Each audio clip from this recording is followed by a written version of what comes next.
Ici, c'est France Bleu Paris. Comme chaque week-end à 8h10 avec Eric Rabé-Sandra Tana en direct. Bonjour Rico. Bonjour Miguel, bonjour à toutes et à tous. Comment ça va ce matin? Super bien. Impatient d'être à 21h ce soir? Impatient, ouais. Ouais, ce PSG-OL, c'est vrai qu'on l'attend et pour plusieurs raisons. Eric, alors vous l'attendez déjà parce qu'il y a un enjeu.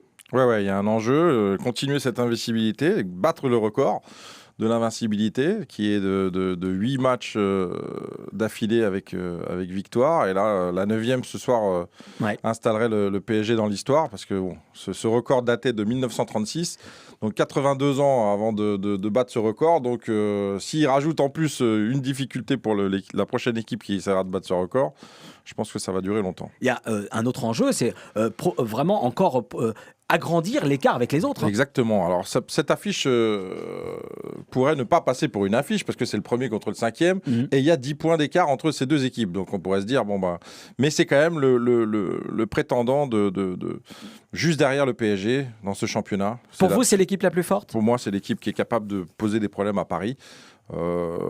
Ils sont moins forts que Paris, mais ils sont capables de poser des problèmes. Donc ce serait le match le plus compliqué pour le PSG ce soir? Exactement, ça veut dire que s'ils battent Lyon à domicile ce soir, ils pourraient continuer un peu plus longtemps le plaisir de gagner et de cette invincibilité. Et cette invincibilité pourrait continuer peut-être tout le championnat et battre le record de Nantes? Oui, qui était de 24, je crois, je ne vais pas dire de bêtises, mais il me semble que c'est 24 Nantes. Donc Paris avait failli, alors c'est sans défaite, je crois, pour Nantes. Donc là, avec les victoires, je pense que ce serait beaucoup mieux. Dessus. Bon, la compo pour ce PSG-OL de ce soir. Alors, on a le retour de Buffon dans les buts. On a l'absence de Rabiot, parce que Rabiot est suspendu, comme tout le monde devrait le savoir. Ce qui nous fait qu'on a un Marquinhos qui retrouve le milieu de terrain. Et un Di Maria qui va jouer avec Verratti au milieu de terrain. On aura Meunier derrière, Silva, Kimpembe, Bernat. Au milieu de terrain, donc Verratti, Marquinhos et Di Maria.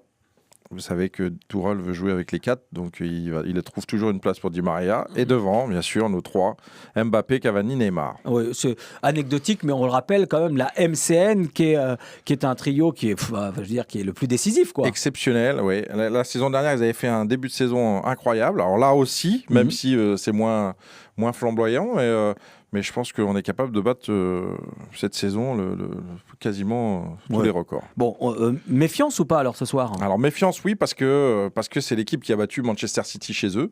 Donc il faut quand même du respect, mais optimiste parce que Paris est capable de battre cette équipe et de continuer son petit chemin en Ligue 1. Je vous sens assez serein quand même. Ouais. Franchement, ouais. Vous misez sur une victoire de Paris? Je mise sur une victoire de Paris. Vous ne me donnez pas votre prono parce que vous ne le faites jamais et que le cabinet Rico Voyant, c'est trop cher pour nous. Merci.